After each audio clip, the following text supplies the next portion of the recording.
جس مدرسے میں زکوٰۃ کا مصرف ہے وہاں زکوٰۃ دینا جائز، اور جس مدرسے میں زکوٰۃ کا مصرف نہیں ہے وہاں زکوٰۃ دینا جائز نہیں۔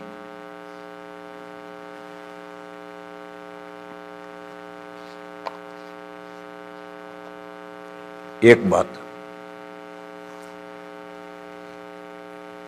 ایک مدرسہ ہے اس میں غریب طلبہ ہیں، چاہے نابالغ ہیں چاہے بالغ ہیں، اس مدرسے میں آپ زکوٰۃ دیں اور وہ زکوٰۃ ان غریب طلبہ پر خرچ کریں، اس مدرسے میں دینا جائز ہے۔ اور جس مدرسے میں غریب طلبہ ہیں ہی نہیں، نابالغ طلبہ ہیں لیکن ان کے باپ مالدار ہے، تو اگر باپ مالدار ہے تو نابالغ بچے بھی مالدار ہیں، ان پر زکوٰۃ خرچ نہیں ہو سکتی۔ پھر اس مدرسے وہ مدرسہ زکوٰۃ وصول کرتا ہے اور ہیلے تملیغ کر کے بلڈنگیں بناتا ہے، ایسے مدرسے کو زکوٰۃ ہرگز نہیں دینی چاہیے، زکوٰۃ دینے سے زکوٰۃ ادا نہیں ہوگی۔ اور یہ جو ہیلے تملیغ ہے وہ محض ڈھونگ ہے، ہیلے تملیغ سے کوئی حلت نہیں پیدا ہوتی۔ فتاوی رحیمیہ میں لکھا ہے کہ ہیلے تملیغ ڈھونگ ہے، اس سے کوئی حلت نہیں پیدا ہوتی۔ اور امداد الفتاوی میں لکھا ہے کہ ہیل دیانات میں حلت واقعی کا فائدہ نہیں دیتے، سرسری حلت پیدا ہوتی ہے۔ اگر صحیح ہیلا ہو تو ابھی حقیقت میں اللہ کے یہاں حلت نہیں پیدا ہوگی، سرسری دنیا کے اعتبار سے حلت پیدا ہوگی۔ بس یہ ہیلے تملیغ تو محض ڈھونگ ہے۔ ایک قصہ سناؤں میں تمہیں، بامبے کے ایک سیٹھ کے یہاں ایک جبے قبے امامے والے محتمم صاحب چندہ لینے گئے، دیکھنے میں بڑا زور کا آدمی تھا، حضرت خضر معلوم ہوتا تھا۔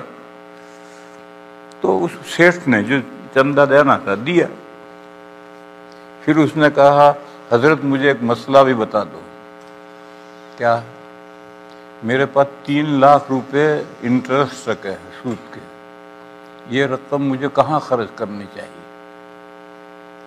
تو محتمم صاحب کے منہ میں پانی آ گیا، کہنے لگا ہمیں دے دو۔ تو اس سیٹھ نے کہا یہ تو سود کی رقم ہے، گندی رقم، آپ کیا کریں گے؟ کہنے لگا ہم اس کو پاک کر لیں گے۔ اس نے کہا گندی رقم پاک ہو جائے گی؟ ہاں، کیسے پاک کرو گے؟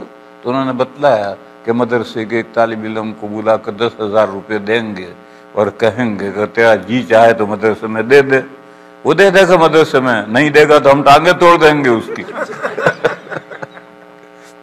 یہ میں نے بڑھایا اندر۔ اس نے سنا غور سے، اس نے کہا کہ اس طرح ہیر پھیر کرنے سے وہ رقم سود کی پاک ہو جائے گی؟ میں نے کہا پاک ہو جائے گی۔ تو اس نے کہا کہ میری دکان میں غریب نوکر ہیں، یہ ہیر پھیر میں کر لوں گا۔ تو اٹھنا بھاری پڑ گیا، پھر اٹھنا بھاری پڑ گیا اس کو۔ اس سیٹ کو دیندار بندہ تھا، اس کو کرنا نہیں تھا یہ، لیکن اس نے کہا کہ اگر اس طرح سے ہیر پھیر کرنے سے وہ سود کی رقم پاک ہو جائے گی تو یہ ہیر پھیر، میرے دکان میں بہت سے غریب نوکر ہیں، میں یہ ہیر پھیر خود ہی کر لوں گا۔ اور میرے بھائیوں اور آگے بڑھو، جو ملینر ہیں وہ اپنی زکوٰۃ کیوں دیں گے کسی کو؟ وہی اپنے نوکروں کے ساتھ ہیر پھیر کر کے زکوٰۃ خود ہی رکھ لیں گے۔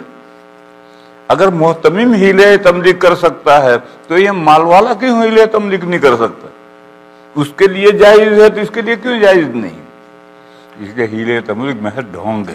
اور ایسے مدرسوں میں جہاں یہ ہوتا ہے وہاں ہرگز زکوٰۃ نہیں دینی چاہیے، زکوٰۃ دو گے زکوٰۃ ادا نہیں ہوگی۔